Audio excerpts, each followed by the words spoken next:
All righty. Hello, and let's see what's going on. It's kind of glitchy. It's my first time going live. Just myself. I've gone live on some other shows, but January 6th. So if you guys saw, I debated Destiny recently, and January 6th came up as a topic of debate between me and Destiny. And so that came out on YouTube. And, we saw, we saw Destiny respond. We saw me and him go back and forth. But what happened after that is Tyler reached out and he asked to do a debate with me on January 6th. And I said, hey, I have someone better for you to debate. It's my friend Tyler, and he's very knowledgeable in this area. And so I'm hosting a debate between them.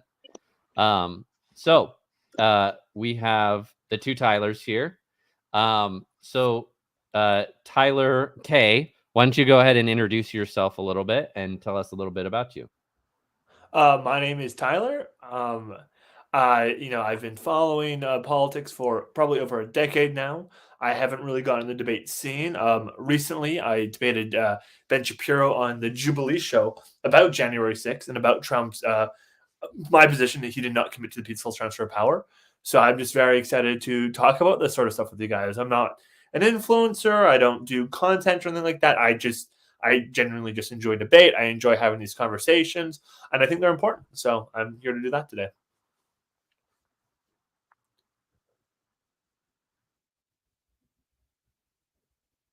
Oh, should I go now or do? No, yeah, that's all I Oh, have okay, to say. okay. Yeah. All right. So, thank you. All right. My name is Tyler S. I'm a recent college graduate that majored in political science itself. Kind of like Tyler K. I've been like That's been great. very observant of. Tyler S, do you want to go ahead and introduce yourself and Oh, yeah. let us know a little bit Yeah. about Mhm. yourself? My name is Tyler S. I'm a recent college graduate from and I political science, kind of similar to what Tyler K said. I am been very like to the into American politics. Like I'd say almost similar to about a decade, pretty much the last 8 years since the 2016 election cycle. I grew up in California in a very left wing, left leaning community. So I always consider myself a political outlier growing up. Like I've never been, and also similarly, I've never been in the debate scene. I'm not I'm not an influencer or content creator myself. I am, however, a huge nerd when it comes to American history, current events, constitutional law. I'm really and then just doing constant research on just everything current events. Like I go down big rabbit holes whenever there's like a very on particular controversial topics. January 6th is actually one of them. I've been researching this for the last, almost 3.5 to almost 4 years. The 4 year anniversary is coming up in a matter of months. And yeah, I'm very excited to share another perspective that possibly be the mainstream. Great. So I'm just kind of gonna go ahead and let you guys take over here. So you guys, basically, I'm gonna give each of you kind of 5 minutes to make an opening statement. So Tyler K, I'll go ahead and let you start. Yeah. Okay. So yeah, take it away. Oh, do you guys still see me? Shoot, did I lose you guys? We can hear you, Tyler. I'm just Okay, removing yeah. us from this room. Yeah, yeah. Yeah, okay. Well, my argument's pretty simple. It's pretty straightforward, and I think it's quite quick. Um, I think Donald Trump's behavior leading up to January 6th and on January 6th are enough for someone to personally disqualify him from having their vote. I think that it would be immoral to vote for him at this point, especially if you're someone who cares about like American democracy and stuff like that.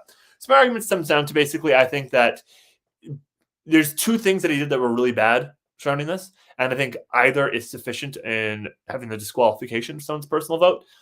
The first one is that Trump was involved in a fake electorate scheme where he had fake electorates be sent out from the 7 swing states. He would have fake and fraudulent signatures. These were not elected state officials, and they were going to be sent down to certify the election. I think that is fraudulent. I think that is trying to steal the election, and I think just doing that itself is like enough to be like toast, whatever, done. It's well documented that he did that. These are in the indictments. No one really denies that he did this. They just, I don't know what their defense is. I guess their defense right now is that he was president, so he should be immune. I think that was really bad, and I think on January 6th, Donald Trump gave a speech at the Ellipse for about 3 hours, and then I think he said, be peaceful once in the first 20 minutes, and then the rest of it was talking about how they're stealing the country away from you. He had other speakers saying, like, battle like, trial by combat, and Rudy Giuliani. I think he really amped up the participants here, and eventually he told them to march onto the Capitol, and they did, and then they broke into the Capitol. And sorry, I should be more clear. His speech was an hour and a half. I'm getting the time mixed up. His speech was an hour and a half, and he said in the first 20 minutes, be peaceful or whatever. And, once the violence broke on the Capitol, though, at, 2:13 p.m., the Capitol building was breached. A member of the Proud Boys had broken into it. He smashed open with the window open with the riot shield, was the first one in.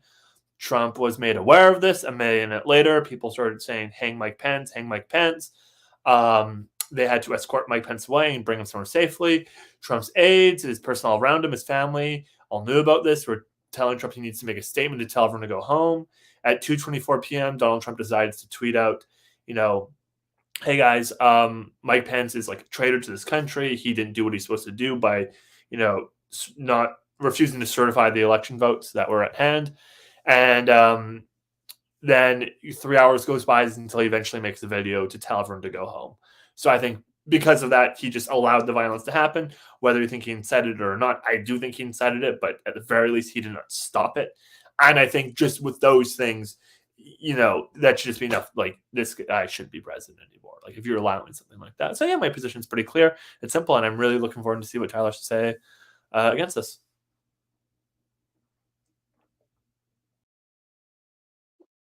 Thank you, Tyler. Yeah, I have a bit of a semi-complex nuance take on the whole narrative of January 6th. I think, I disagree with the narrative that I think that that Trump gave either purposely incited at the Capitol that day at the state rally. I do not believe that he is guilty of insurrection or seditious conspiracy, mainly just because it didn't meet the legal qualification, and he was acquitted from the Senate of any wrongdoing.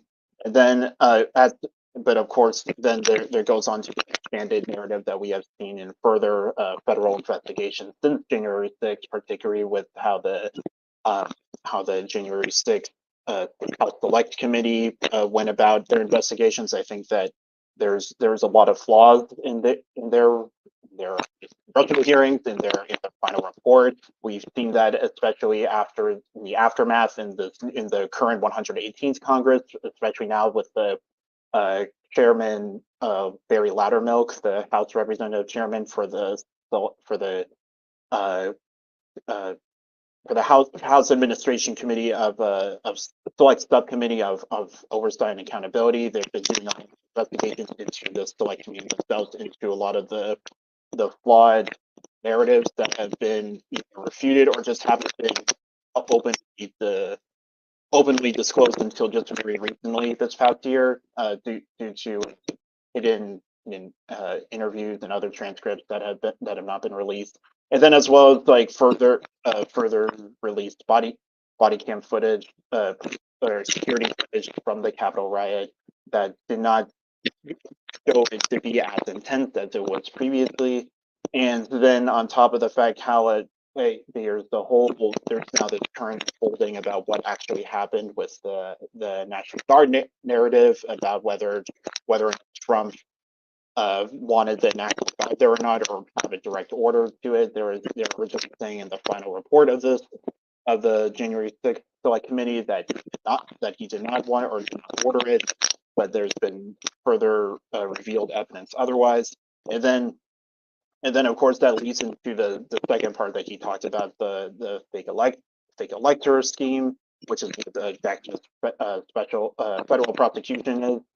There's a lot that I disagree there. That my core contention that I'll just nice and sweet is that there's nothing overly illegal since there has been precedent of alternate electors in past elections there, and also the fact how there's a lot of flaws with the way that Jackson is charged, prosecuted, indicted him with. That indicting him with how there's not a lot of concrete evidence for the burden of proof. Sorry, real quick, Tyler. You're bumping your mic a lot, and it's causing sorry. some distortion. It's all good. It's all good. So you can hold your mic like this, and that could be helpful too. Does this work? Yeah, that works. Yeah. Okay, Yeah. So go ahead and finish what you were saying.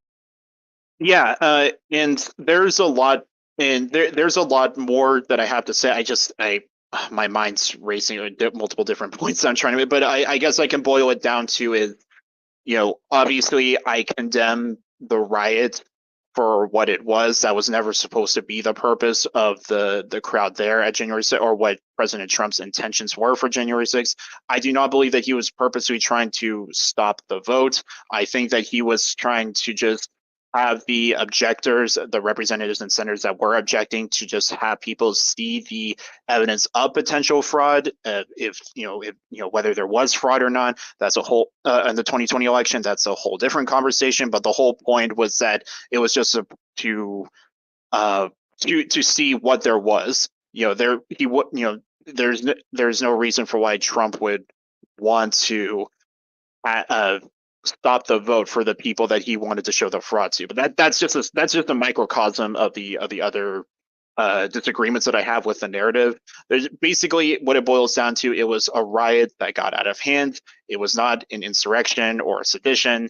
It was not. There was no fake electoral scheme, in my opinion. And I'd be more than happy to unpack further from there as the conversation goes on further. That's all. Okay, great. Let's go ahead and add Tyler back up on here as well. So let's go ahead and start off just kind of pre-January 6th, because January 6th, I think, represents largely just a concern with how Trump handled himself post-election, post-November. And so let's kind of dive into that topic. Tyler K., what exactly did Trump do that upsets you, or that you think is illegal? And then we can kind of get into a dialogue that way. Well, look, I think that, the fact that I think that what Trump did was probably legal, but I'm not a lawyer, so I'm not here to argue about the constitutional laws and stuff like that. But I do think what he did was immoral, right? Donald Trump did not win those 7 swing states.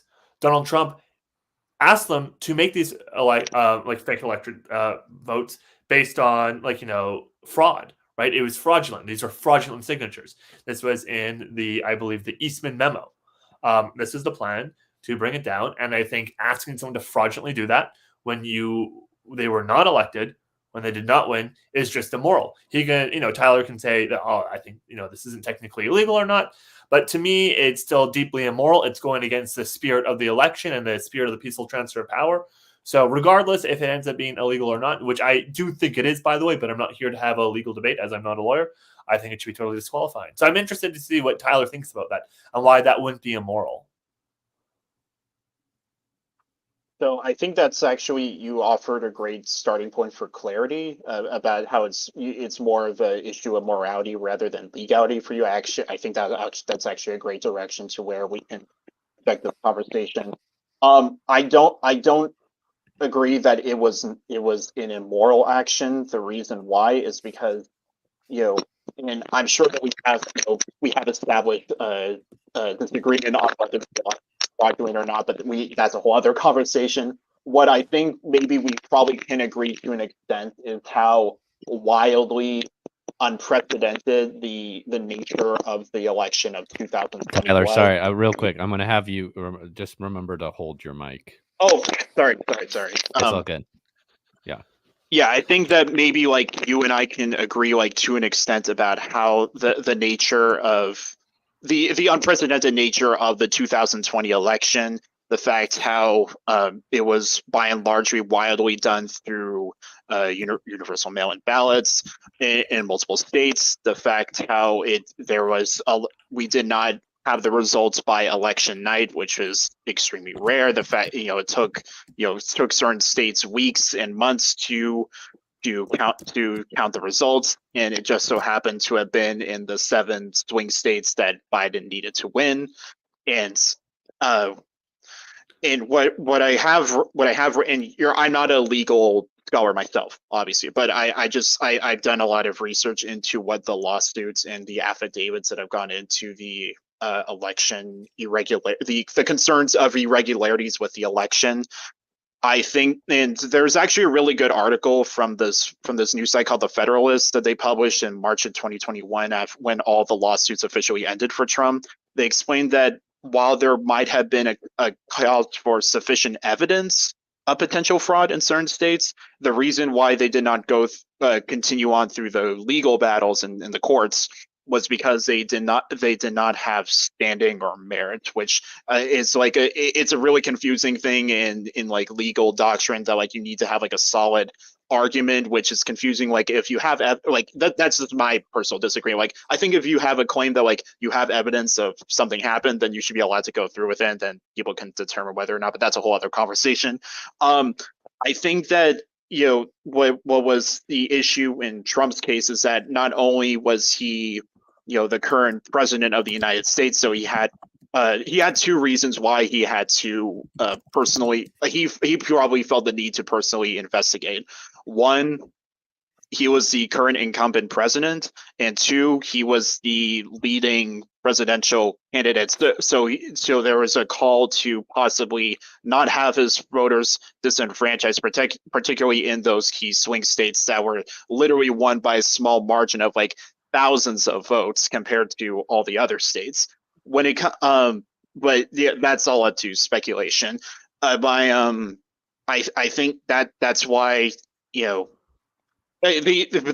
court. We're going back to the morality question, because I think that was like the main question. I do think that it was morally just because of the nature, or the nature of how unique that specific election cycle was.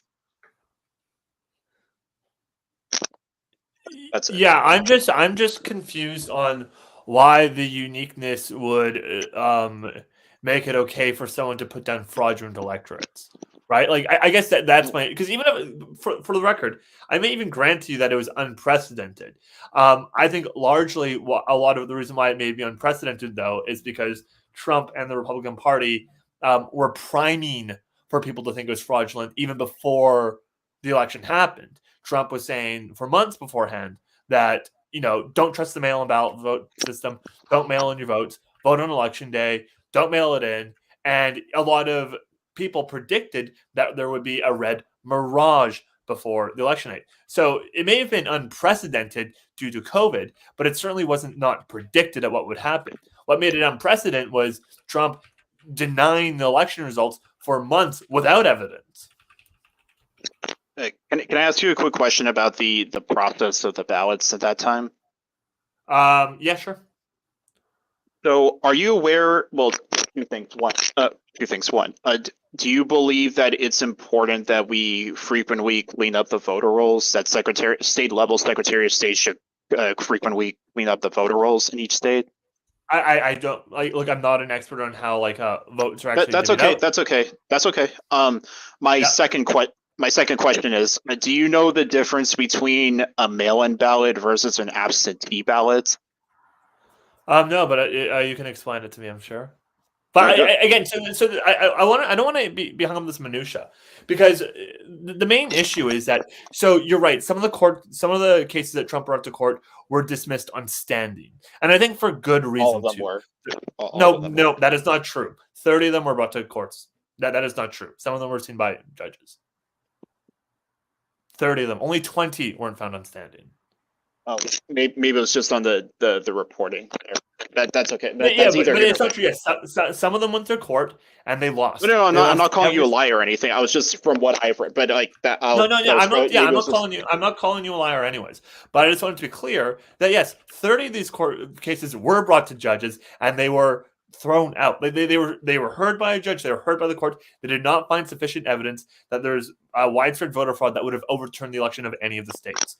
And the ones that were not found on the ones that were not shown on standing, or through reasons that there's no merit, like some of them were only talking about like a handful of votes that wouldn't have even overturned the election and were just blatantly false. Like they were put in this bucket to confuse people, like to cause chaos. So yeah, I'm glad that they weren't found on standing, but a lot of them were found in the court cases too.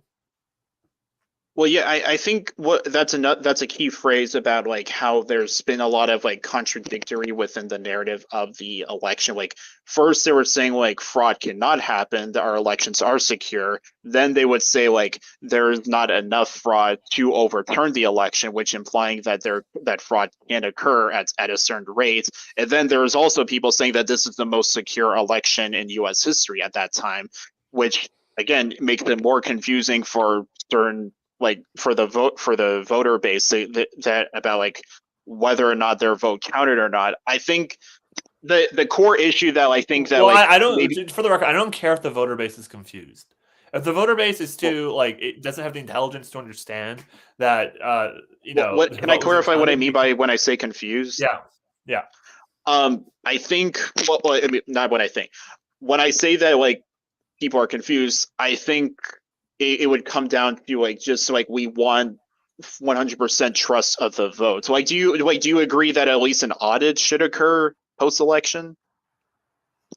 I think that Trump was allowed to bring each of these elections to a court. I think, and the court was allowed to review it to see if it be found on standing, and the court was allowed to make a decision. I think it had every right to do that, and they did do that, and they found no evidence of voter fraud. That's not what I asked. I asked, do you think that there should be an independent audit of election results? I think that's up for the courts to decide. In your is that your opinion? Yeah, no, that's my opinion. I think that we have secure elections, and I think if you want an individual person to audit it, that should be approved by a court, like a separate party to audit it. I think that should be approved by a court, Okay. especially while they're counting the votes for the election. Okay. Yeah. I'll say this. I have a lot more faith in the results of this election than I did 4 years ago because of the legal victories and a lot of the securities made in various lawsuits and Well, key who battleground doesn't have a states. lot of confidence in it? Donald Trump. He's already saying things like it's if he doesn't lose, it was stolen. So Wait, yeah, Donald Trump. when did he say that? He's been making. I think he made a quote just like a week ago, and how like when he was at the Oh McDonald's. wait, are They're you like, talking about his cease and desist True no, Social I'm saying post? I think this was when he was at the McDonald's, and he said like we'll win if they don't rig it. Well, let me ask you this: Are you voting for Kamala? I don't. I'm not going to disclose how I'm voting, but That's I okay. do. Okay, let me ask you this: Are you scared of the idea of Trump winning by cheating? No. Okay, well, I would be if I was if my leading political opponent. I would hate for my guy to have won via cheating, but that's just Yeah, me but I just personally. don't. So, like, I guess this is the difference. I think Donald Trump would cheat if he could, 100%. I just don't think he has like the capacity because I think the elections are secure. I don't think he is able to. Well, I think I actually agree with you. I think that they're a lot more secure now, thanks to a lot of these court I rulings think they where were they were secure in not in. 2020. I think they were secure 2016. I think they were secure in 2012. I don't Can I think give it's ever come. Yeah. Can I give some examples of like recent like court rulings of what that had Sure, but I right now do fear we're versus getting off. You can. I do okay, fear you we're know getting what? off the Actually, topic yeah, though. that's fair. That's fair. We are going off topic with Yeah. it. Yeah. Okay. Yeah. So because So my point go ahead. is that it doesn't seem like you're denying that he sent out these fake electorates with fraudulent signatures. It doesn't feel like you're denying that. Well, no, there were alternative electors. They were fraudulent. Right? They were not elected as if it was illegal. They were fraudulent. Well, well, as I stated previously, you know what the purpose of those alternative electors were for, correct? It's because I imagine you're going to say because that they wanted some cases to still be heard by the court and they wanted to have them there just in case, even though this was done in secret, right? No, that is not correct at all. Okay, sorry. Okay, then you tell me. That's okay. No, fair prediction. So, as I said, the original purpose of what Trump's intentions were for the events on January 6th was for the 100+ House of Representative members, plus I believe like 10 or so senators that objected to the counting of the Electoral College, and objecting particularly to where there were the states where they believe interference and fraudulent irregularities occurred. And so in the case of fraud was proven, they would have the alternative electors present, so that way those votes would count in that scenario. And there is a precedent of a recognized precedent of this occurring. I believe it happened once previously, I think in the 1872 election. There was one previously in 2004, I believe, with following Bush's reelection, I think, or maybe it was the one after that. I can't remember. And then in 1960 with Hawaii, that was Okay, like. So yeah, can I speak on the Hawaii case for a second? Yeah, go ahead. So, from my understanding with the Hawaii case, that there's already an approved recount because the vote was so close in Hawaii. And so, Correct. and from my understanding, you said there's precedent. When they sent both electorates down, when Nixon was counting them, he directly said, this should not be used for a future precedent. This is not how we do things. Everybody knew what was happening. When they sent down those alternative electorates, everyone knew both were being sent down due to the revote. This was not the case in Donald Trump's case. These were sent down in secret. They were said, they told them to act like normal. These were not the state official electors. The governors of the states were against this. They did not know about this. But in 1960, the Hawaiian governor knew about this. The fact that they had to be in secret should tell you there is something fishy going on here, right? So two points of response, because I also appreciate this, how you address it again, because I agree. There's the legality and the morality issue in this case. When it comes to the legality issue, I 100% am in agreement with you with what happened in the instance with Hawaii. There's a very, very good detailed report on Politico that explains what occurred in that situation. I think they're actually the ones to break the story about the argument for the precedent. But to your point, to the point that you brought up, you are correct. They didn't need those alternate electors because they did count the vote. They did an audit of the vote, so they found that there were no irregularities. So in the case of, if they I believe the first state was Arizona that was first objective. If they found no evidence of fraud, then there would have been no need for those alternate electors to begin with. And that's pretty much the whole. That's pretty much the point of what I'm saying. Wait. Let me just get your second point. To your second point about what Nixon said about his opinion that we shouldn't continue with that, I disagree with him. I think that there should, if there is enough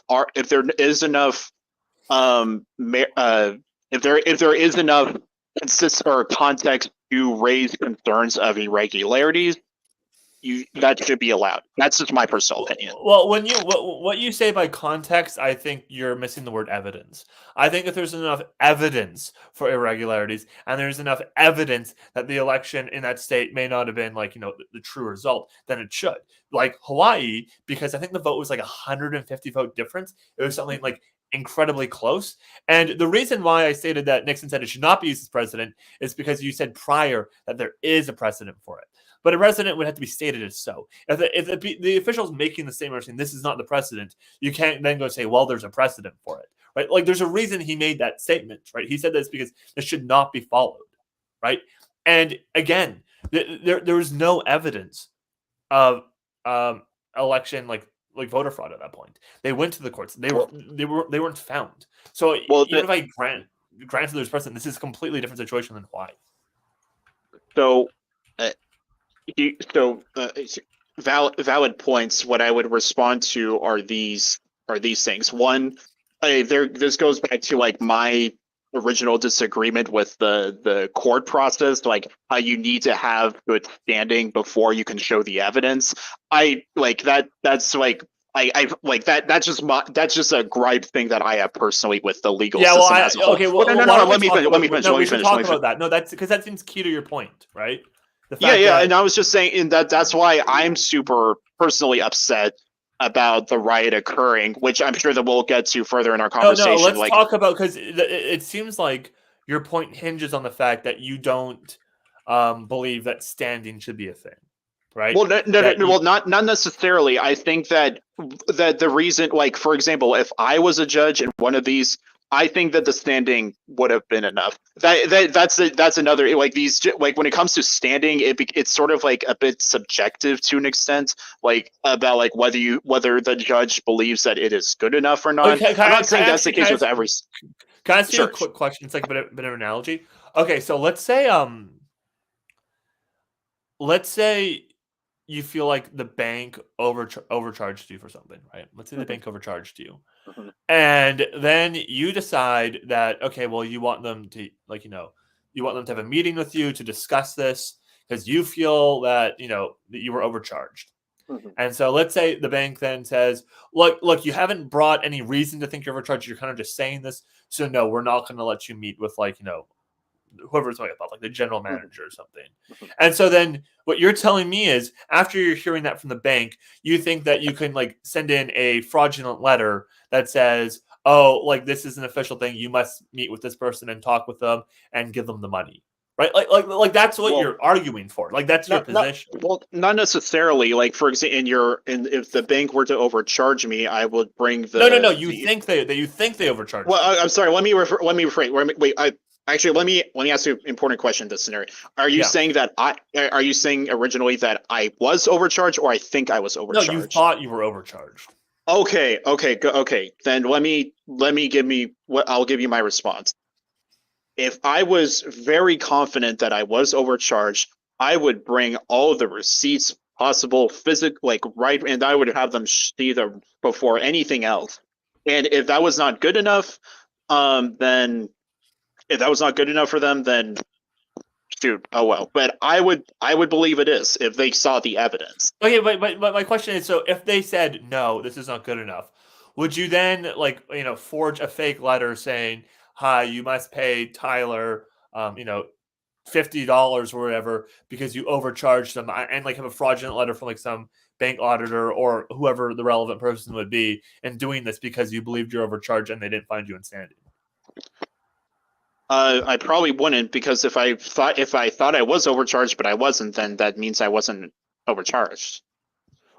Well, then why don't you have the same attitude when it comes to this election? Because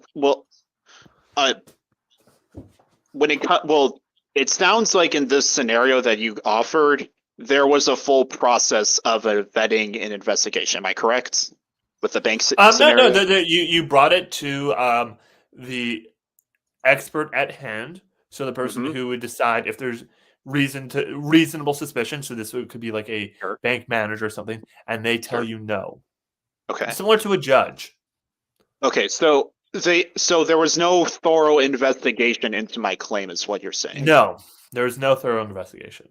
Okay, well, that's So okay, so I believe I can give two answers that are true. And hopefully they might satisfy you. Let me get my best. I would not sign a fraudulent letter to that, because like that's I would not personally do that. What I find No. different. Sorry, I just want to be clear. Not that you wouldn't do it, but it would be immoral to do it. That you should not do it. Well, it's immoral because it's illegal to do.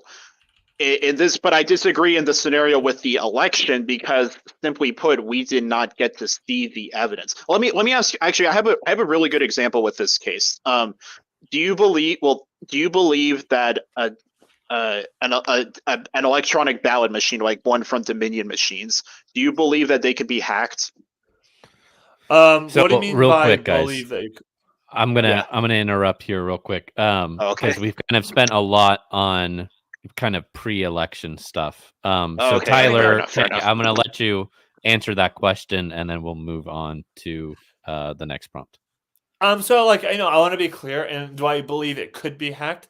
And I'll pull something from Micah here. Do I think there's a possible world where this could be hacked? Of course, right? I'm a good human, but in terms of do I think it was plausible? No. Well, I'll Okay. say this: there's been a long history of them proven to be hacked machines. The New York Times did a whole video on this, and then the first time post 2020 election where there was official state legislative record of them proving that they can be hacked was in Georgia, the Georgia State Assembly, in January of this year. That was the first time they've ever seen on record that a ballot machine can be hacked, and then also about like a month or two ago, the Georgia State Election Board voted to subpoena all the records from Fulton County, because those were where the biggest claims of fraud supposedly occur. And we don't know what happened. There might be fraud, there might be not. But the point my core content. Well, as of right now, there is no fraud, right? Like right now, there's no evidence for fraud. You agree with that? Not yet. We will see what happens. No, not yet. Right now, currently, there's none, right? As of yet, this is what I'll say. This is what I'll say, and I'll wrap up the conversation. I'll try to find a middle ground for you guys. Tyler K, it maybe it's not phrased best to say there's no evidence, there's no proven conviction, so to say, that there was fraud. I think what Tyler S is trying to say is that there is evidence, or else there wouldn't be a trial or a case, but we have yet to be seen whether it's like proven in court. So I think that's kind of the middle ground there, but I'm trying to walk the line here carefully. I don't know, because I guess I would say even with that, like I imagine you guys think Kyle Rittenhouse is not guilty, and I agree. He's 100% not guilty. Yeah, I agree. I'm not fighting that. But I think that the prosecution brought evidence that he didn't act in self-defense, but really there was no evidence for that because he did act in self-defense, right? Just because there's a court case and they bring evidence doesn't mean there's actually evidence for the claim. There's only evidence for the claim if it ends up being true. Right. So I think so I guess fundamentally, there's a question of, can there be evidence for something while it not necessarily being true? And maybe that's just where we disagree on a philosophical level. Yeah, we'll have to get into the philosophy of science on that one, but yeah, well, yeah. So we may just disagree on there, where I would say I think there can be evidence for a claim without the claim actually being true. But let's wrap up that kind of discussion. Now let's move to the actual day itself. So Tyler S, let's go ahead and start with you. A lot of people, Tyler K included, will talk about, Trump's actions at the time, that he failed to call out the riot in what they say is an appropriate amount of time. He waited too long to say something like that. He encouraged, them to riot. What is your response to something like that? Yeah. Well, I'll just say up front. Yeah, I actually agree. Not with the claim, but I agree with that. There's an argument to be made that he probably should have said something sooner. That part I do agree with. That Real quick. The TikTok live stream, I've received a violation for civic and election integrity. What? So that's nuts. I don't know why. I'm just hosting a debate here. Oh my gosh. So I have no idea how TikTok works or anything like that. if so you're watching from TikTok, go ahead and like up the stream because TikTok's trying to suppress it. So, anyways, Tyler S, go ahead. Yeah. Oh yeah. So what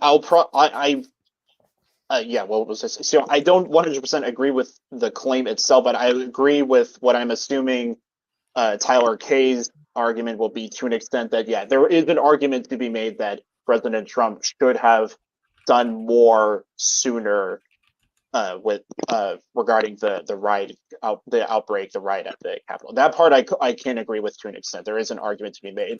With that said, do I believe that he is directly responsible for it? No, and my reasons for it is that yes, he did. He was the one to host the Save America rally that day. Yes, he was the one to encourage all of his supporters to join in solidarity. However, that does not make him guilty of directly inciting the riot, let alone the intent of creating a riot to stop the vote. When when he was doing his speech at the rally, they were already he started his speech at around noon that day on January 6th, I believe, and then it was around 40 minutes in. There were protesters already marching on their way to the Capitol before he ever said anything about it. And then when he did say that, knowing that there will be, he said specifically, directly, verbatim, peacefully and patriotically march. That was a very direct command to stay and remain peaceful. Then all of his tweets claiming that to stay peaceful and so, he never direct. And then of course there's the arguments later on in the speech near the end that the quote where he said to fight like hell. That was that could be an argument made for an indirect incitement. I disagree with that. One, nobody can be legally liable under First Amendment law for any indirect quote or indirect statements, because that would be you can't prove that because it's subjective. That's the first part. Second of all, when you see the full context of that paragraph in the speech when he said "fight like hell," it was never. Again, this goes back to subjective. In my personal opinion, I do not believe that was an indirect call for violent action. And then there's the whole, and that goes to my core contention of the day of. There's a lot more to unpack from there, especially with all the evidence that has been rolled out in the last 3+ years since. More than happy to get into that further on, but when it comes to my response to my opinion of the day of January 6th itself, no, I don't believe that he. Make sure you're holding your mic. Sorry, force fab. That's okay.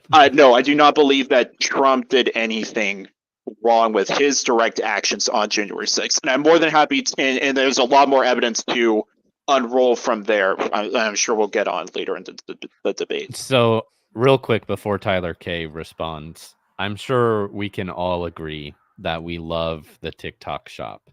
And we love TikTok. We love TikTok shop. TikTok, please don't ban my live stream. TikTok, we love TikTok shop. That's what the chat is telling me to spin. I love the TikTok shop. There's nothing more that I like than the TikTok shop. If I got one free item from the TikTok shop, I might become a Trump supporter. But that's how much I like the TikTok shop. But that's awesome. No, to me, I'll just quickly ask, and I just want a yes or no with this one. But do you think it's plausible that Trump wanted violence to occur? No, not at all. It's not plausible. Okay, so this seems unlikely to me, because I think So Donald Trump did say things like fight like hell. He said be peaceful once in the first 20 minutes of an hour-long speech when other speakers were going up there saying like trial by combat. And he knew people were going to be marching there, and then they were angry, and that they believed, and Trump maybe believed, I don't know what he thought, that they had their country stolen from them. Right? So these are pretty aggressive things that I think are happening. There was people in the crowd chanting like, 1776. So, there's probably a reasonable chance to think that some of these people might be violent. They eventually did, of course, march down to the Capitol building, and the Capitol building was breached at 2:13 p.m. Right, by a Proud Boy member. He smashed in the window with a riot shield, and he got in there. And then they were saying things like "Hang Mike Pence." So Donald Trump was made aware of this, right? So Donald Trump knew this. He knew he gave this speech. He knew he told him he wasn't aware of this. Really? So are you shaking your head for that? This goes into that further evidence that's been unfolded in the years since. But I'll let you. I'll let you continue. Oh well, so yeah, from my understanding, he was in the indictment. It says, and there's a lot of testimony that says that he was made aware of this. They were telling him he was watching this happen on TV, and when it's already violent after 10 minutes, he said at 2:24 p.m. Paraphrasing, but he basically called Mike Pence a traitor. He did not do his duty to not certify the election, which would be illegal, by the way. He was asking Mike Pence to do something illegal. You cannot do that. At that time, yes, it was illegal. Mike Pence could not. There was the Election Protection Act of, I believe it's 1878 or no, 1887. And so he said this, and he did not stop it for 3 hours. People were telling him they need to tell him to go home. You're right. He did say stay peaceful after they were already being violent, though. Right? They were already being violent.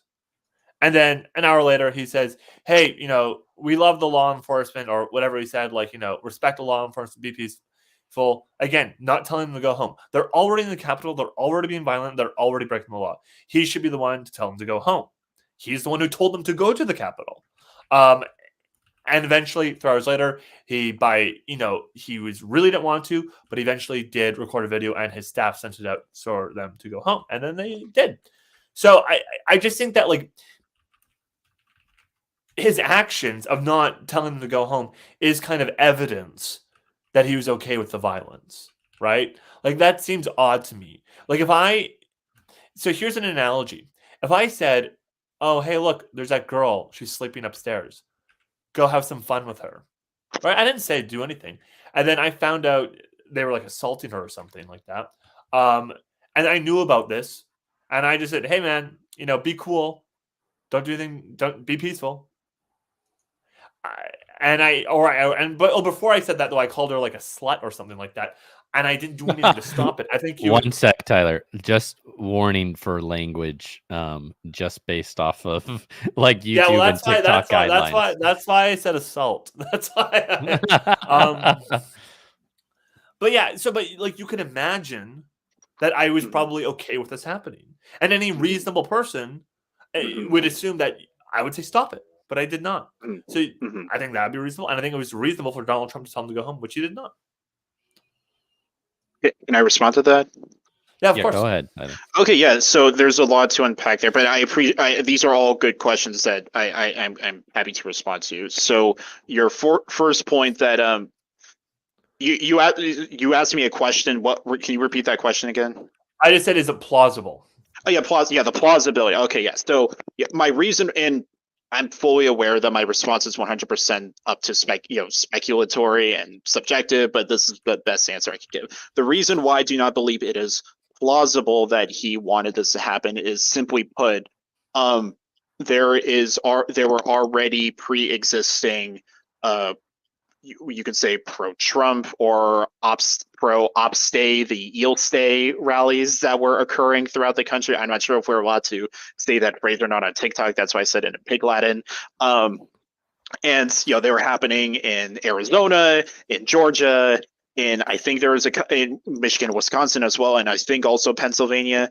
And they were all super peaceful. They were completely non-violent whatsoever. There was nothing dangerous or malicious going on at any of them, and they were all specifically there by de facto rallies in solidarity with President Trump, because they believed that there was fraudulent occurrences and they wanted to do that.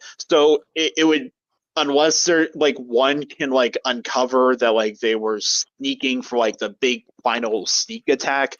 I do not believe that's plausible. That's my response to the first point. What was your second? Wait, what was your second point?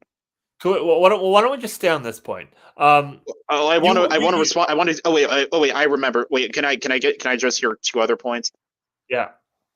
So yeah, to the comments made about Mike Pence, the harming of him. Obviously, I condemn that. Of course, I want to make that clear. If any writer said that on record, that I wholeheartedly condemn that. Now, but to your point about Trump knowing that, or his people telling him that, I disagree with that simply because there was a press release from the Oversight Subcommittee by Barry Loudermilk on March 21st, 2024, and they released a transcript from Trump's valet offering a firsthand account of Trump's actions on January 6th. The valet contradicted Cassidy Hutchinson's testimony where she made that original claim, saying, and the valet states that he never heard Trump endorse those chants about Mike Pence at all. And he expressed desire, and he also expressed desire to go to the Capitol. The reason why we did not hear about that original interview to begin with was because, simply put, the January 6th Select Committee did not publish that in their final report. And that's, my thoughts on the committee itself. That's, that's going to a whole other direction. Can I ask why they didn't put that in? They didn't include that. I don't know. Your question is as good as mine. I don't know. For the sake of transparency, I think they should have released all of the transcripts. This is Trump's valet. Yes. I can send you the press release after this if you're interested. Yeah. Yeah, and to your third, I do want you to respond, but your third point was about the thing, like the scenario of like you were at like a frat party or something, and then there was a drunk girl like say like, oh, you can have fun. Yeah. So I will make a caveat to my previous point about indirect command under First Amendment law. You are absolutely correct in that scenario. That is illegal and immoral. And if they're in a court of law, I believe, when it comes to First Amendment law, to my understanding, if you can prove that indirect phrasing is like you can prove the establishment of coded language, I believe is what it is, like coded, like a dog whistle, essentially. Like that's another way of saying it. Like, oh, that was a dog whistle to, do this, essentially. Then you can say that. But as of, all these years later, there's no proof of intent that phrase "fight like hell" was a command to do that. The only person that has, not to go too off topic, but the only person that has been proven to have incited any violent actions that day was none other than Ray Epps.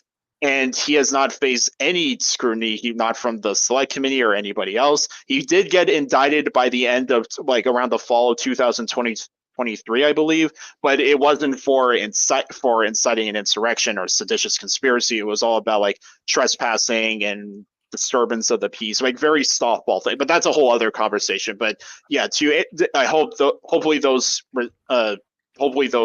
respond. Those responses to like clarify. Okay. Just for the record, though, the valet didn't say that he did not hear necessarily.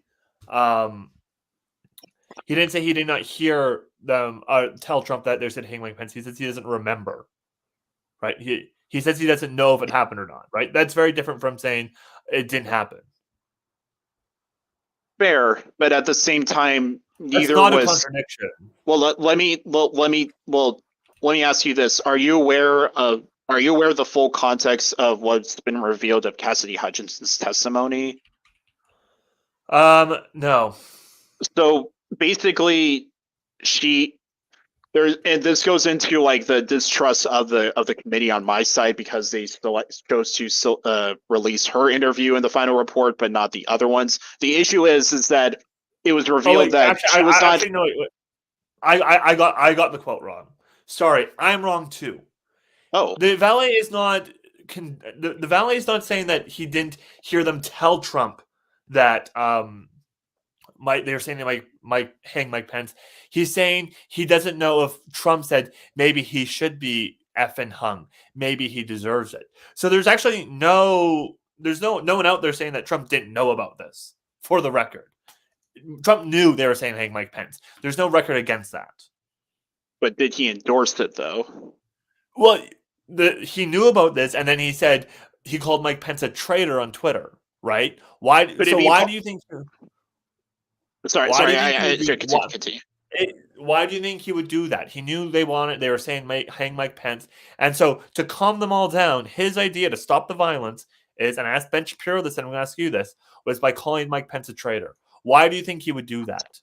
How is that trying to stop the violence? So I will say this. Is it actually? I'm going to pull up the actual tweet because I don't want to like make any incorrect statements. What.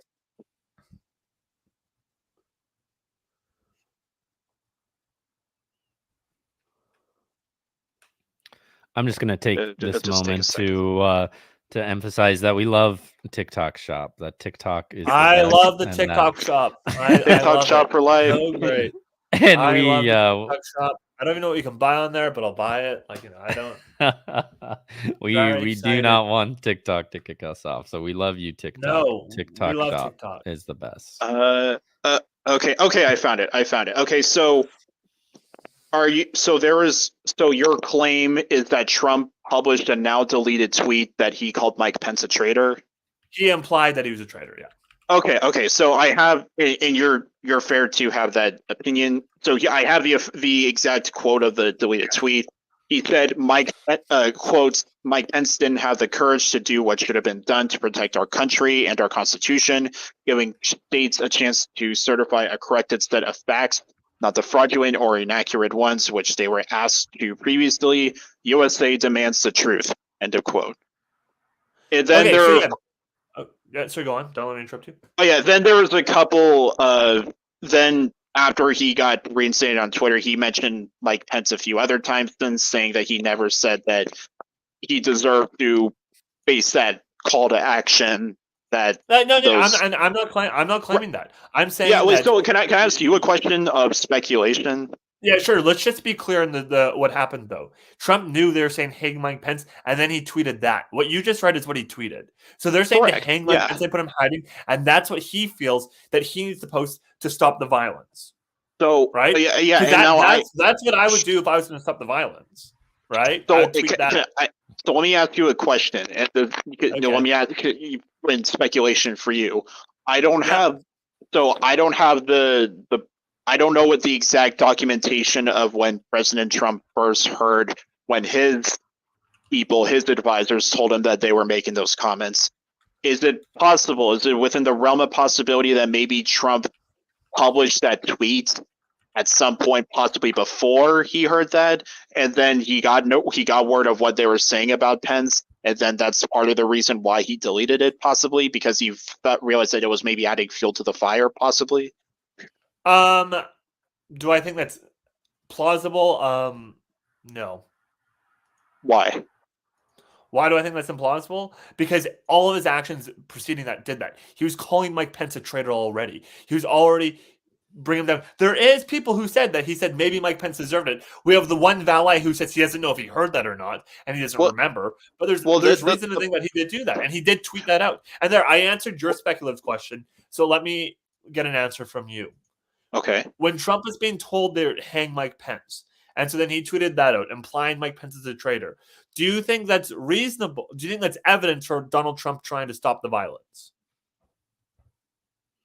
No, I think that the issue. Well, I will say that because the reason why I'm not purposely trying to be dodgy or come in bad faith. The reason why I'm saying that is because I do not know the documented timeline of when he first got word of it. Now, what 2:14 p.m. Or sorry, it was at 2:15 p.m. Okay, all right. So then and then that when that tweet was published, I don't know, unless like he tweeted it himself or somebody on his team published that on his behalf and wasn't aware, and like he was already going to send that message out. It's been noted that he tweeted it himself. Okay, yeah. So the one that he didn't tweet himself was the one where he said "stay peaceful."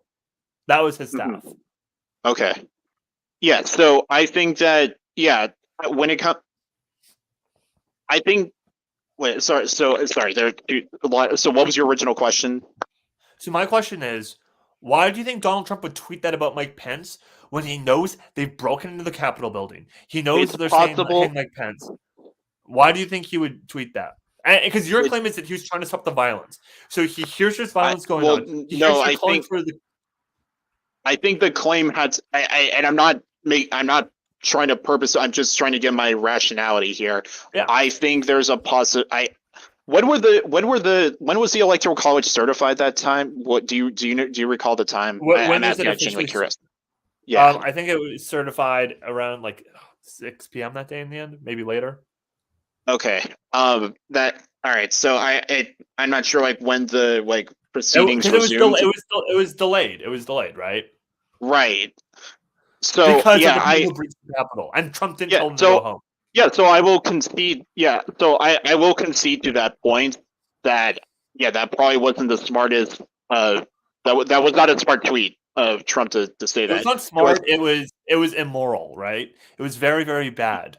You're very. I noticed that you're consistently focused on the immorality of the whole of everything regarding January 6th. Sorry, do you think that the legalities we agreed on that. Yeah, I think there's a lot of legal issues with it. I mean, the reason he's been indicted. My claim is I'm not a lawyer. I don't know the letter of the law. I'm not a constitutional lawyer, so that's neither am I. But I do have some idea of what considered to be immoral or not, and that seems immoral. Don't you agree? To an extent, I would probably. To an extent, that's directly immoral. That's really bad. Right? Well, this goes into what I keep saying about unfolded evidence. I'm not saying that. I don't know how much you have researched into this, or or where your primary sources are for said research. From what I have gathered, what the Jack Smith's indictment. Okay, yeah, I think that. Well, based on what I have read. What? Heard testimony. Have you read anything from the Loudermilk committee? I don't believe so. Well, before we get on to that, I really just want you to recognize. I want to get a clear answer from you that it's not to an extent that it was immoral. It's immoral. If people are saying hang your vice president, and all you say is that he betrayed his constitutional duties, that's immoral, right? That's really bad. And if someone did that, I would think that they would be indifferent to if they got hurt or not. That's what I would assume. That's what a reasonable person would assume. Like, you agree with that, right? Yeah, I agree that the timing of publishing that tweet was not smart. I don't. No, not smart. Immoral. So I don't. Well, again, when I read that tweet, I don't think that he's directly calling him a traitor. I think that he was just expressing his. It. And I'll go back to the person being assaulted case again for TikTok. If I found out that someone was being assaulted, or they were trying to assault someone, and I tweeted out, or I sent a message to that person for them to be like, yeah, that person's a bastard. They stole from you. Do you think that I would want them to beat them up, or do you think I'd want them to stop? What would you assume? Would there be a way to prove that was coded language? What do you mean? Well, as I said, the one under the current the way that the current doctrine is for First Amendment legally recognized speech. I'm not talking about the First Amendment. I'm just asking you straight up. That's the whole point of this, though. No, I know. I'm asking you straight up. If someone was going to break into some guy's room and wanted to beat him up, and I send him a message saying that guy is like a bastard, he stole from the country, he stole from all of you. Do you think I want that person to beat him up, or do I think I want that person to go home? Well, just based on the context, it sounds like you don't want him beat up at all. Am I correct? What? Wait, maybe I misheard. So, can you repeat the scenario again? Okay, so there's somebody chilling in the room, and someone's trying to break down their door, calling to beat them up. And I hear about this. So I send them a message, and I say, that person's a bastard. They stole from you. They stole from everyone. Like, about the person in the room. Do you think I want that person to go home or go in and beat them up? What's more likely? That you want them to go home? I'm assuming. What? There's no way you don't believe that. Okay, sorry. I'm confused with the word. I'm not trying to be. I'm confused with the wording of this scenario. I'll make it very clear then. Okay, Let's say Micah is in the room. Okay. And Tyler is trying to break in the room to go beat up Micah. So then Jeremy knows about this and sends a message to Tyler saying, Micah stole from you. He stole from the country. He's a bastard. Do you think that Jeremy wanted Tyler to go home, or do you think Jeremy wanted Tyler to go in and beat up Micah? What's more likely? So based on the context, it sounds like Jeremy was in on Tyler's intent. I don't know which Tyler we're talking about here, but on Tyler's intent. So it sounds like there's a case to be made that he also was encouraging based on the association and coded language. Tyler, why do you want to beat me up, man? Why? I know, because just because you don't like the TikTok shop as much as I do, but no, but like again, Tyler S. I shouldn't call it Tyler. I'll call it Tyler because we're the same name. It's just confusing. You really think that person doesn't want the other person? I don't believe you, right? Like you understand how insane that sounds. And I'm not trying to be rude or anything like that. No, it's okay. Well, what part sounds just so I can? If someone's trying to break down the door to beat someone up, and you go up, and then someone just tells them, "Yeah, that guy in there stole from you. Mm-hmm. He stole from me. He's a bastard." You don't think that's stoking the flames of making me want to beat him up more? You think that's him saying, "No, you should probably go home and not beat him up"? Oh no, in that context, yeah, I would agree because it sounds like there's enough standing to make the claim that you are enabling it, and there's a sense of there could be a strong argument to be made of coded language. But that's exactly what happened with Donald Trump, though. But can you prove that was coded language, though? I think I can reasonably say it was coded language. Oh, and at the very least, even if I can't say that it's coded language or they want the violence to happen, I can certainly say it was not language to go home. It wasn't language to be peaceful. That's surely the case. Yeah, and I will. Sorry. And this goes back to my original core contention. I think that there's a lot of nuance to consider with everything that happened on January 6th, especially with everything that has unfolded of the facts since January 6th. I will concede I will agree with your point that, yeah, that was an irresponsible tweet of Trump to publish that at that time. I want you to say immoral. It was an immoral tweet. Why is it? Well, immoral. Yeah, immoral by your standing. I'll agree. By your standing, yeah. By most people standing. Well, by your standing, yeah. Okay. If that's all, I just find it weird that you can't directly say that's immoral. Right? Well, sure. Yeah, I can. Yeah, if there's the reason why is you keep making a caveat, right? You keep saying by an extent, by your standing. I'm asking you: is that immoral for Tyler S? Is it immoral for someone to do that to Tyler S.'s standard of morality? Yeah, when it comes to timing, sure. Yeah. Yes, it is. I'm glad we agree. Donald Trump was immoral for doing that. For that one specific case, I'll agree. Yeah. Yeah. It's a pretty important case. We've reached agreement. That's crazy. I know. Look, oh my God. Yeah, I'm glad the Tylers have come together. So, okay, so it's getting a little late. I want to get into the chat and some of the things that they're talking about and questions like that. But let's just wrap this up. How many people are watching? Because we do agree. I don't know how many are on YouTube, but on TikTok, we're at around 40 right now. Oh, really? Oh, my goodness. Yeah. Nobody eats me alive after this. So we love TikTok shop. TikTok, please promote my stream. But so we reached somewhat of an agreement here in this conversation, but I think we vastly disagree on the implications of that disagreement, right? And so Tyler K, well, let's start with you. Go ahead and for a minute or two explain what you think that statement means and why you think it means that, and then Tyler S will go to you and you explain what your agreement means and why that matters. Yeah, my statement is regarding that tweet. If Donald Trump wanted people to go home, he would have told them to go home. He would have not said Mike Pence is a traitor. I think that's pretty clear. I think any reasonable person would agree with that. I think that I'm glad we kind of agreed that the fake electorates or the alternative electorates were fraudulent, right? The courts said no, but Donald Trump did it anyways. And I think because of these things, Donald Trump took it upon himself to declare himself the winner or try to declare himself the winner. I think that is enough to say we can't trust this person and we should not be electing him as president. But I love the discussion. And most importantly, I think that TikTok Shop is amazing. Great ending sentence right there. All right, Tyler S., go ahead. Yeah, my core contention comes with of the implications of January 6th is not necessarily lied solely in what happened of the day of itself, but mostly about everything that has unfolded afterwards.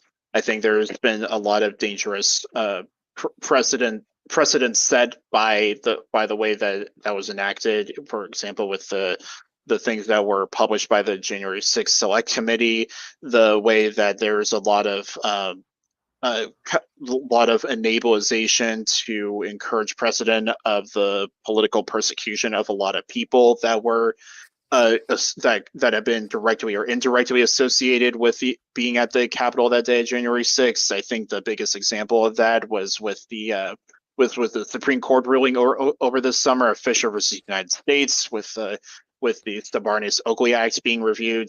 I think that and then of course there's the implications of of Jack Smith's federal prosecution. I disagree overall with Jack Smith's prosecution, and as well as his recent motion for dismissal on immunity. So mainly because it relies a lot on hearsay. There's little to no concrete evidence on it, and then of course there's everything also with regards to what's been unfolded, particularly on stuff with like the National Guard narrative and timeline with that.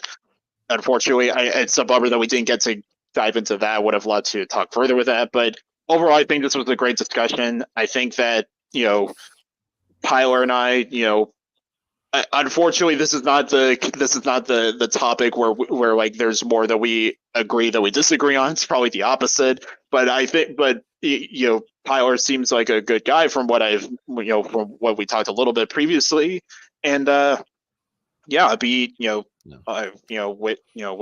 wish him. I wish you, Micah, the best. I wish Tyler the best, and I wish the TikTok Shop the best because it's fucking awesome. So before we jump into the comments, I do want to say, appreciate both of you guys. This has been an incredible, respectable dialogue. And I do want to shout some people out. Well, first, Tyler, shout out to you for reaching out to me and wanting to have a respectful debate. You were very sweet in your message.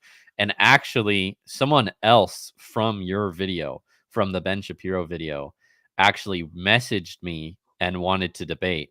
But he started out basically calling me a moron and an idiot. And I was like, all right, I'm not going to debate. After this, can you message me who it is?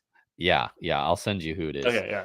Can you message me directly? I'll send you guys who it is. I'll debate this guy. I blocked him because I'm not willing to have and he just kept going with the insults and the stuff like Lord. That.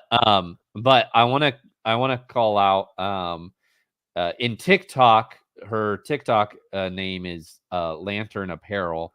But Soraya, she was in a Jubilee video, the 30v30. She is awesome. She is super sweet, super nice, even though I disagree with her, even though she leans Democrat.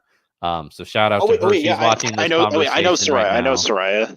Yeah, she's watching this conversation now. We also have Ellie in the chat, and I just found out that her and her best friend Jess they're best friends, but they're one's a Trump supporter, one's a Kamala supporter. And so I'm going to do a live stream with them, kind of asking them questions about how that relationship works. But all that to say is respectful dialogue is absolutely something we need more of in our world. And even though there's fierce disagreements, it's cool that we can sit down and have a legit conversation. So so kind of to go to a couple comments I saw.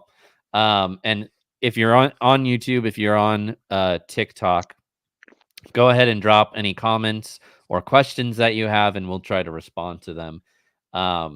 So one I saw by, I think her name is it's Chair or Care, Chare. She says she's asking you, Tyler K. She asked, are you aware about January 19th, 2017, where the Democrats took to the streets and burned cars and tried to overthrow Trump? I don't know how they tried to overthrow Trump, but I would just condemn that. I would say that's horrible. That's really bad, and it would be way worse if Kamala Harris encouraged it, unlike how Trump encouraged it. So that would be my answer to that. Like, I Okay. agree. That's really bad. I'd condemn that. Tyler S., anything to add? Yeah, I mean, technically, it followed the rubric of the halting of the transition of power, and be more specifically, if Hillary encouraged that or not, that'd be more interesting. But of course, she would not. She conceded the next day, and I don't believe it did halt the Well, she thought transfer of he was power. the illegitimate president for years. But she conceded the next day, right? Has Trump conceded yet? Has Trump conceded yet? So yeah, you might agree. I don't know if Does that's Hillary? true. Well, there's video on tape multiple times Yeah, throughout the years. and there's also she conceded the next day, and Trump still hasn't conceded it at all. Correct? Well, two things can be true. She can concede, but also think that he was an illegitimate president. Yeah, that's true. Great. Okay, so we have a question from Ryzen. Again, if you are in TikTok or YouTube and you want to ask a question, go ahead and leave that in the chat. I'm monitoring that. So we have a question from Ryzen. He says, and this is directed at Tyler S. He says, Trump asked Pence to delay certification of the vote. Why? Well, specifically at that time, the legally allowed president and Van Jones and other legal scholars have made this argument prior to when they made the changes. I think around like 2021 or 2002 of the Electoral College Act. At that time, if there was a halt of the certification and there's enough and there's an argument to be made for why, I believe I can't remember the whole middle part, but basically it would be sent down to the state legislatures of each state. They would have a delegate, and then they would then vote. Cast a vote on who would be the next president based on the number of delegates. That's what he was trying to do. Pence and Trump has acknowledged this. Pence or any vice president at that time could not single-handedly decertify. Like, they can't just say nope, I don't want it. Like, there would be the process of a House member objecting, and then a senator of any, regardless of what state they're in, to sign off for said objection, and then they can begin the process of the debate and the investigation. All right, Tyler K., you want to comment? Yeah, I think there's a roundabout way of Tyler saying that it was to delay the certification of the vote and prevent the peaceful transfer of power. Yeah, that's what was happening. Can I ask him Can I ask Tyler K. a quick question? Yeah, go ahead. So I can't remember which Democrats it was. I know Maxine Waters was one of them. For example, I'll just use Maxine Waters from 2016, because she was one of them that objected to Trump's victory. If there was a Democrat senator that signed off the objection, would that have been a problematic halting of the vote? If they or delay of the vote? So if the vice president of the time refused the certification, and then that happened, then yes, that would be really bad. Well, no, they're allowed. What the protocol is, a House member can object, and then the vice president asks, "Is there a senator that has signed it off?" And in the case that they said yes, and the said senator did, and then they would be allowed to object from there. Look, I think if you did that without sending, that would be really bad, and I probably wouldn't vote for Maxine Waters to be president. Well, yeah, I wouldn't even vote for her for anything in my lifetime. I'm just glad I'm not in her district. Okay. So Tammy says Pence tried to find a legal way and couldn't. That's why Pence doesn't have charges. What are your guys' thoughts on that? Can you repeat the question again? Yeah, she said Pence tried to find a legal way and couldn't. That's why Pence doesn't have charges. So I will admit I'm not fully plugged in on that narrative. I will need to do further research into that. What I do know is he allowed for the objection process to continue, or at least continue before the riot occurred. Obviously, I believe it was Arizona. I believe that was the first one, and it was Representative Paul Gosar of Arizona that objected, and then a senator signed up. I believe it was Ted Cruz, I think, or Josh. One of the there was a senator that objected to it, to Paul Gosar, and then they went through the process, but then got halted. As to the original question, I am not aware of that, to my knowledge. Okay. Tyler K, any comment on that? No, yeah, that sounds right to me. And as it happened, I don't think Mike Pence is even really looking for a legal option. On the night of the election, Donald Trump already called to stop the vote, and Mike Pence had to come in and say, "No, we want every vote counted," and stuff like that. Yeah. All right. Well, there's not really any further comments, or at least comments that I think will further the discussion. But we are getting a little late here. So I'm just gonna offer you guys kind of a 5-minute closing statement, and obviously, like, we're streaming this. It's November 4th.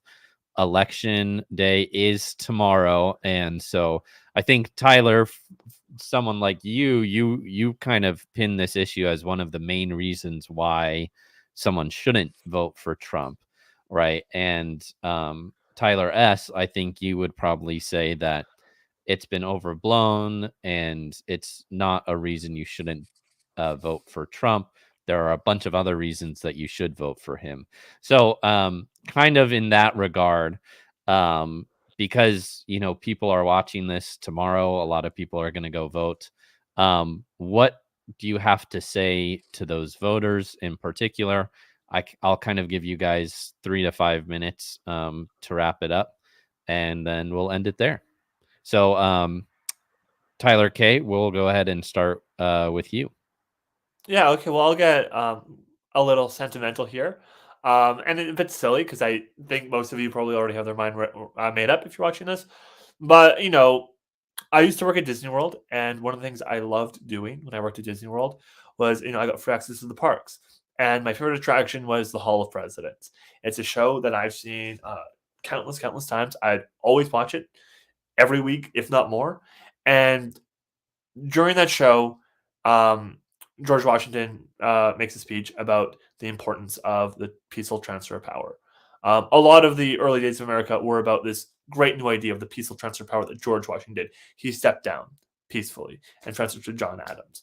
And I think that is one of the most amazing things that has been done in the history of civilization, was how the Americans set up their democracy and how they put up free elections. Not a man who conquers power by war, not a man who's done it by inheriting it through the throne, but a man who's elected by the people. And I think respecting that has been one of the most important foundations of democracy around the world, and America is the place that people look towards that. And Donald Trump is the first person, I think, to directly disrespect that, and still disrespects that, and will continue to disrespect that. And he has said that he would do it again. And JD Vance has said that he would have done what Mike Pence couldn't, and he wouldn't have certified those votes. And I think that is just abhorrent. And I think it's so sad that we've gotten here as a country. And I think, if you're somebody who sees yourself like myself, and I imagine like Tyler S. and Micah, as someone who has a lot of reverence for the founding fathers and the founding fathers of the country, I really want you to honestly think, what would they do? What would George Washington vote for? How would Thomas Jefferson or John Adams or Thomas Paine? They would not elect Trump, right? It's pretty straightforward. They wouldn't do it. There's no shot. They believed in the importance of peaceful transfer of power. They believed in the importance of democracy, and the fact that someone like that can come in and totally, vomit all over it, for lack of a better word, I think is disgraceful. And I think that if you vote for Donald Trump and you're aware of these things, you should really take a look at yourself in the mirror if you think that you're representing American values. But yeah, that's all I have to say.